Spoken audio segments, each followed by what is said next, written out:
Vigiar e punir. Michel Foucault. O corpo dos condenados. Trecho. Capítulo 1.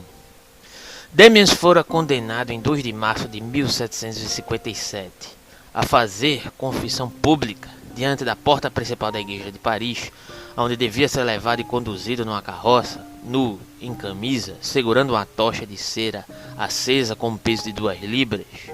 Em seguida, na dita carroça, na praça de Greve, e num cadafalso que aí seria erguido até nasado dos mamilos, braços, coxas e barrigas das pernas, a sua mão direita segurando a faca com que cometeu o dito parricídio, queimada com enxofre a arder, e nas partes em que será atenazado serão deitados chumbo derretido, azeite a ferver, piche em fogo, cera e enxofre derretidos. E depois o seu corpo será puxado e desmembrado por 4 cavalos, e os seus membros e o corpo consumidos no fogo, reduzidos às cinzas que serão lançadas ao vento. Finalmente foi esquartejado, relata a Gazeta de Amsterdã.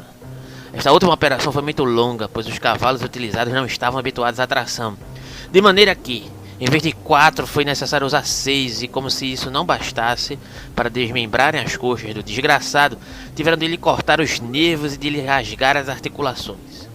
Disse que, apesar de ter sido sempre um grande praguejador, não proferiu qualquer blasfêmia, apenas as dores excessivas o faziam soltar gritos horríveis e, muitas vezes, repetia: "Meu Deus, tenha piedade de mim.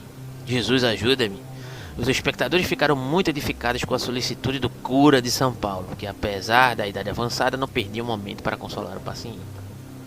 E o policial Bolton relata: atearam enxofre, mas o fogo era tão fraco que a pele das costas da mão só ficou um pouco queimada.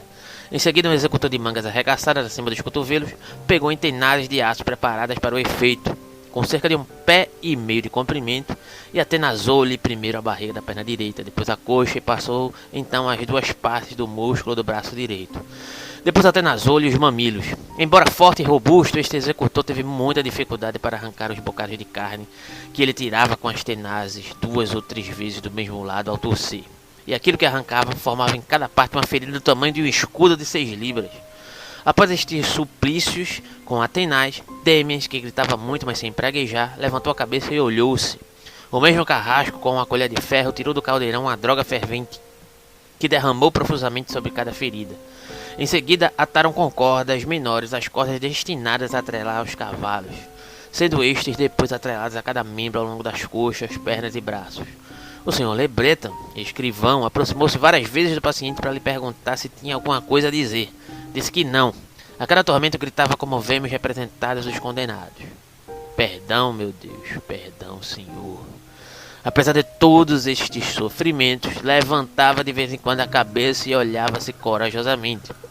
As cordas, muito apertadas pelos homens que puxavam as pontas, provocavam-lhe dores inexprimíveis. O Sr. Le Breton voltou a aproximar-se dele e perguntou-lhe se queria dizer alguma coisa. Disse que não.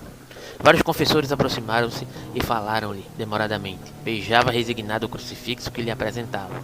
Estendia os lábios e continuava a dizer: "Perdão, Senhor." Os cavalos deram uma arrancada, cada um deles puxando um membro à direita, cada qual segurado por um carrasco. 1/4 de hora depois, a mesma cerimônia e, por fim, depois de várias tentativas, foram obrigados a puxar os cavalos da seguinte forma: os do braço direito à cabeça, os das coxas, rodando para o lado dos braços, fazendo-lhe romper os braços nas articulações. Estes puxões foram repetidos várias vezes sem sucesso. Ele levantava a cabeça e olhava-se. Foram obrigados a juntar 2 cavalos frente aos que estavam atrelados às coxas, o que totalizava 6 cavalos. Nem assim. Por fim, o executor Sampson foi dizer ao Sr. Le Breton que não havia forma nem esperança de sucesso, e disse-lhe que fosse perguntar às autoridades se queriam que o mandasse cortar os pedaços. Quando voltou da cidade, o Sr. Le Breton ordenou que se fizessem novos esforços, o que foi feito, mas os cavalos recusaram e um dos que estavam atrelados às coxas caiu no chão. Tendo regressado, os confessores falaram-lhe de novo. Ele dizia-lhes: "Beijem-me, senhores." O senhor cura de São Paulo não ousou, mas o senhor de Marcilly passou por baixo da corda do braço esquerdo e beijou-lhe a testa. Os carrascos reuniram-se e Damiens dizia-lhes para não praguejarem. Se cumprissem a sua missão, pois não lhes queria mal por isso, rogava-lhes que orassem a Deus por ele e recomendava ao cura de São Paulo que rezasse por ele na primeira missa.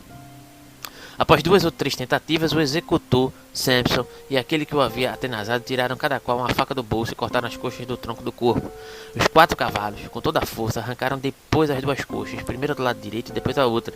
Em seguida fizeram o mesmo aos braços, na zona dos ombros e axilas, e nas 4 partes foi necessário cortar as carnes quase até o osso, puxando com toda a força. Os cavalos arrancaram primeiro o braço direito e depois o outro. Depois de retiradas estas 4 partes, os confessores acercaram-se dele para lhe falarem. Mas o carrasco disse-lhes que estava morto, embora na verdade eu visse que o homem se agitava mexendo o maxilar inferior como se estivesse a falar. Um dos carrascos chegou até a dizer-me, pouco depois, que quando o agarraram no tronco do corpo para atirarem a fogueira, ele ainda estava vivo. Depois de terem sido libertados das cordas dos cavalos, os 4 membros foram atirados para uma fogueira, preparada no recinto em frente ao cadafalso. Em seguida, o tronco e o resto foram cobertos de achas e gravetos e atiraram fogo à palha misturada com a lenha. Cumprindo a sentença, tudo foi reduzido a cinzas. O último pedaço encontrado nas brasas só acabou de ser consumido às 10h30 da noite. Os bocados de carne e o tronco levaram cerca de 4 horas a queimar. Os oficiais entre os quais eu me encontrava, bem como o meu filho, com arqueiros formados em destacamento, permaneceram no local até perto das 11 horas.